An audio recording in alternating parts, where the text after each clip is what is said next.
26 సంవత్సరాల నమ్మకం, లక్షలాది సంతోషకరమైన వివాహాలు. తెలుగు మ్యాట్రిమోనీని డౌన్లోడ్ చేయండి.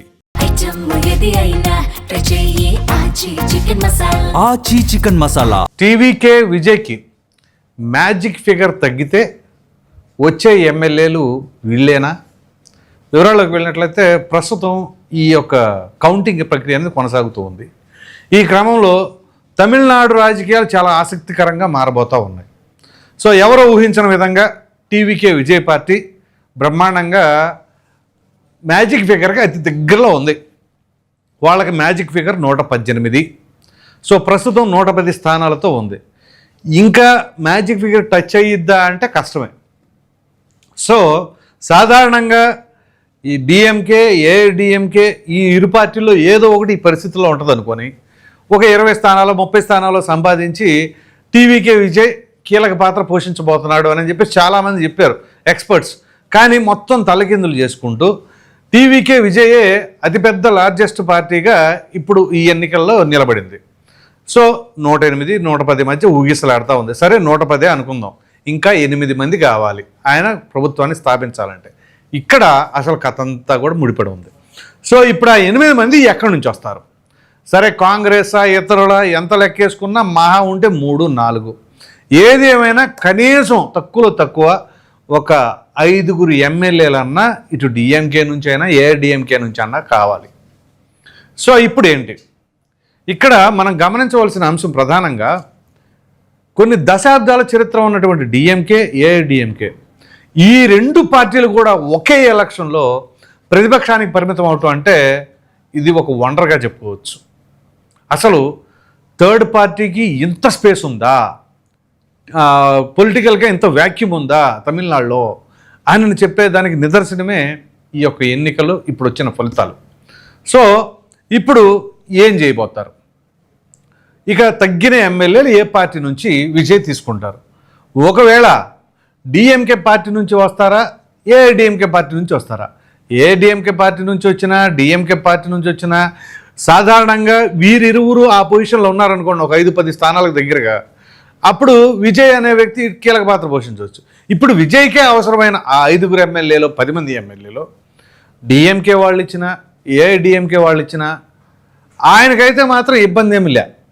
కానీ ఇక్కడ డిఎంకే నుంచి సపోర్ట్ చేయడానికి ఎక్కువ మొగ్గు చూపుతారు. కారణం ఏమిటి అంటే ఇక్కడ అసలు కిటికంతా ఉంటుంది. ఇప్పుడు ఎమ్మెల్యేలుగా డిఎంకేలో గెలుపొంది గత ప్రభుత్వ హయాంలో కీలక పాత్ర పోషించి ఉంటారు చూశారు. ఉదాహరణకి మొన్నటిదాకా మంత్రులుగా చలామణి అయిన వాళ్ళు, లేదా ఒక మంచి పొజిషన్లో పార్టీలో గ్రిప్ ఉన్న వాళ్ళు ఇప్పుడు మరలా గెలిచి ఉండారు అనుకోండి. వాళ్ళు ఎందుకు సపోర్ట్ చేయాలి అంటే ఒకవేళ ఇదంతా ఎసంప్షన్ జరగడానికి ఛాన్సెస్ ఉన్నాయి. వీళ్ళు అధికారంలో ఉండగా కొన్ని అవినీతి అక్రమాలకు పాల్పడి మా ఫైళ్ళు మాత్రం కదపొద్దు అని చెప్పేసి ఈయన అడక్కముందే వీళ్ళు వెళ్ళి మేము సపోర్ట్ చేస్తాం, మీకు ప్రభుత్వం ఏర్పడేలాగా చేస్తాం అని చెప్పేసి వెళ్ళొచ్చు. లేదా కొంతమంది ఇదే మంచి అవకాశం కదా, మనం అటెళ్ళి ఏదో కొంత కోవర్టుల్లాగా పనిచేద్దామని ఒకవేళ ప్రభుత్వాన్ని పడగొట్టినా వేరే పార్టీకి ప్రభుత్వాన్ని స్థాపించే అవకాశం లేదు కాబట్టి ఇటువంటి అవకాశాలు లేవు. సో ఏది ఏమైనా కొంతమంది అవినీతి చేసిన వాళ్ళు, లేకపోతే ఇప్పుడు ప్రభుత్వం మారిపోగానే మన పైన కేసులు రావచ్చు అని భయపడే వాళ్ళు ఉంటారు చూసారా, వాళ్ళు సపోర్ట్ చేయడానికి ఇప్పుడు గెలిచుంటే వాళ్ళు సపోర్ట్ చేయడానికి అవకాశాలు ఉంటాయి. అలాగే ఇంకొంతమంది ఉంటారు ప్రభుత్వం ఎవరిది ఉండగానే వాళ్ళకి ఆటోమేటిక్గా మనం పార్టీ ఫిరాయించే బ్యాచ్, వాళ్ళకి ఇంకా ఎథిక్స్ అట్లాంటివి ఏమి ఉండవు అనమాట. ఎవరు గెలిచారంటే ఎవరు రూలింగ్లో ఉన్నారంటే వాళ్ళ పక్కకు వెళ్ళిపోవచ్చు. అలా ఏఐడిఎంకేకి సంబంధించిన వాళ్ళలో అయినా లేదా డిఎంకేకి సంబంధించిన వాళ్ళలో అయినా, అంటే ఇది అధికార వ్యామోహం అంటారు చూసారా. ఇంకొంతమంది ఎదుటివారికి ఇక్కడ అవసరాన్ని బట్టి అవకాశాన్ని వాడేసుకోవాలి. ఇప్పుడు ఉదాహరణకి ఇప్పుడు వాళ్ళకి నెంబర్ తగ్గింది, ఆ నెంబర్కి కావాల్సిన వీళ్ళు వెళ్తారు. సరే నీకు కావాల్సిన నెంబర్ తగినట్టుగా నేను తీసుకొస్తా, ఒక 6 తగ్గితే 6 ఎమ్మెల్యేలని నాతో పాటు, నాకేం పదవిస్తావు, నాకు ఫలానా పోర్ట్ఫోలియో ఇస్తావా అని చెప్పేసి డిమాండ్ చేసే అవకాశాలు ఉంటాయి. సో ఇప్పుడు వైజ్ డెసిషన్ ఎవరు తీసుకుంటారు? ఎందుకంటే ఒకవేళ డిఎంకేకి సంబంధించిన ఎమ్మెల్యేలు అంటే గత ప్రభుత్వ హయాంలో కీలక పాత్ర పోషించి కేసులకు భయపడి ఇప్పుడు గెలిచి సపోర్ట్ చేస్తామంటే ఆ స్టెప్ తీసుకుంటే మాత్రం అది విజయ్కి దెబ్బపడుతుంది. ఎందుకంటే వీళ్ళని కాదనే కదా విజయ్కి కావాలని ప్రజలందరూ కూడా పట్టం కట్టారు. సో ఇటువంటి తరుణంలో కాస్త కోస్తో ఉన్నవాళ్ళలో కొంత క్లీన్ ఇమేజ్ ఉన్నవాళ్ళు, ప్రజాభిమానం ఉన్నవాళ్ళు అలాంటి వారిని తీసుకుంటే ఇబ్బంది ఉండదు. కానీ అటువంటివి చూడకుండా సరే ఎవరో ఒకళ్ళ మనకు వస్తానన్నారు కదా అని తీసుకుంటే మాత్రం అది పెద్ద దెబ్బగానే ఉండిపోతుంది. సరే, సో ఇప్పుడు మనం ఎలా మాట్లాడుకున్నా టీవీకే విజయ్కి అయితే మాత్రం ఒక అద్భుతమైన అవకాశాన్ని ప్రజలు పట్టం కట్టారు, అవకాశం ఇచ్చారు. అసలు ఇది ఎవరు ఊహించాల. ఎవరైనా కనీసం ఒక 10 సీట్లు 20 సీట్లు వస్తే బ్రహ్మాండం, లేదా ఒక 10% 12% ఓటింగ్ పర్సంటేజ్ చీల్చుకుంటే అంతవరకు బ్రహ్మాండం అని చెప్పేసి అనుకుంటే ఇది మామూలుగా కాదు. మొదటి స్థానం మరలా అధికారాన్ని నిలబెట్టుకోబోతుంది డిఎంకే అన్న వాళ్ళని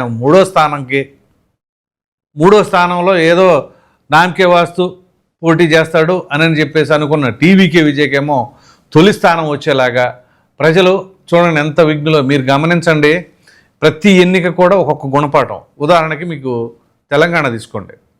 తెలంగాణలో కేసీఆర్కి ఎదురలేదు తిరగలేదు అని చెప్పేసి అప్పుడు బీఆర్ఎస్ మామూలుగా కాదు ఓ రేంజ్లో అనుకున్నారు. కానీ ప్రజలు సూక్ష్మంగా గమనించి గద్దె దించారు. అలాగే ఆంధ్రప్రదేశ్లో జగన్మోహన్ రెడ్డి అండ్ కో అసలు మమ్మల్ని ఎదురిచ్చేవాళ్ళు లేడు, మాకు వైనాడు 175 అంటే ప్రతిపక్ష హోదా కూడా దక్కనీయం అని చెప్పేసి తీసుకెళ్ళి మూల కూర్చోబెట్టారు. అలాగే ఈ తమిళనాడులో మరి కొన్ని దశాబ్దాల చరిత్ర అన్నటువంటి 2 పార్టీలని మట్టి గరిపించేలాగా తృతీయ ప్రత్యామ్నాయం కోసం ఎదురు చూశారు, అవకాశం దొరికింది. ఇక్కడ మళ్ళీ తమిళ వాళ్ళ గొప్పతనం ఏంటో తెలుసా, వాళ్ళు వేరే జాతీయ పార్టీలు కాదు, ఆ తమిళనాడుకి సంబంధించిన వ్యక్తే పార్టీ పెట్టాలి. సో గెలిచినా ఓడినా మన తమిళోళ్ళే అధికారంలో ఉండాలి అనే దానికి నిదర్శనమే ఈ విజయ్ పార్టీకి ఇప్పుడు విజయం. అలాగే మీరు బెంగాల్ తీసుకోండి. అంతకుముందు కమ్యూనిస్ట్ పార్టీలు అధికారంలో ఉన్న ఆ తదుపరి మమతా బెనర్జీ 3 టర్మ్స్ చేసిన ఇప్పుడు బీజేపీ, ఒకప్పుడు ఏమీ లేని బీజేపీ ఇవాళ అంత బ్రహ్మాండమైన స్థానాలను సంపాదించి అధికారంలోకి రావడం అంటే ప్రజలు ఏ రకంగా గమనిస్తున్నారో చూడండి. అంటే అది మా అధికారానికి అడ్డే లేదు, మా అవినీతికి అంతే లేదు అనే తరహాలో మమతా బెనర్జీ కూడా మామూలుగా కాదు ఉన్నది. మనం తర్వాత దీనికి సంబంధించి ఈ అవినీతికి సంబంధించి ఒక సపరేట్ వీడియోలో మాట్లాడుకుందాం.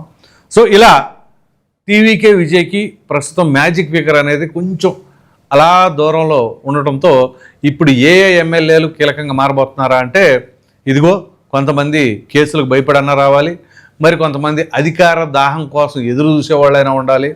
నిస్వార్థంగా వచ్చేవాళ్ళు ఎవరు ఉంటారులేండి ఇవాళ రాజకీయాల్లో. సో అవకాశాన్ని బ్రహ్మాండంగా ఉపయోగించుకోవాలి అని చెప్పేసి ఇంకో కేటగిరీ ఉంటారు.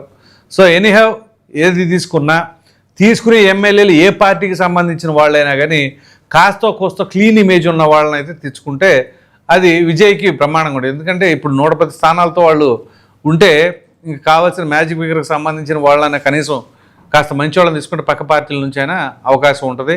అలాగే ఆ ఇతరులు కాంగ్రెస్ వాళ్ళు వీళ్ళు ఉన్నారు కాబట్టి మరి చూద్దాం ఇక్కడ ఎటువంటి నిర్ణయం తీసుకోబోతారు ఏంటో. కానీ మొత్తం మీద ఈ మ్యాజిక్ ఫిగర్కి అలా దూరంలో ఉన్నందుకు మరి కొంతమంది ఎమ్మెల్యేల పంట పండిందా, ఏం జరగబోతుంది, ఎవరు వెళ్ళబోతారు అని మీ అభిప్రాయాన్ని అయితే కామెంట్లో తప్పకుండా తెలియచేయండి. Thank you.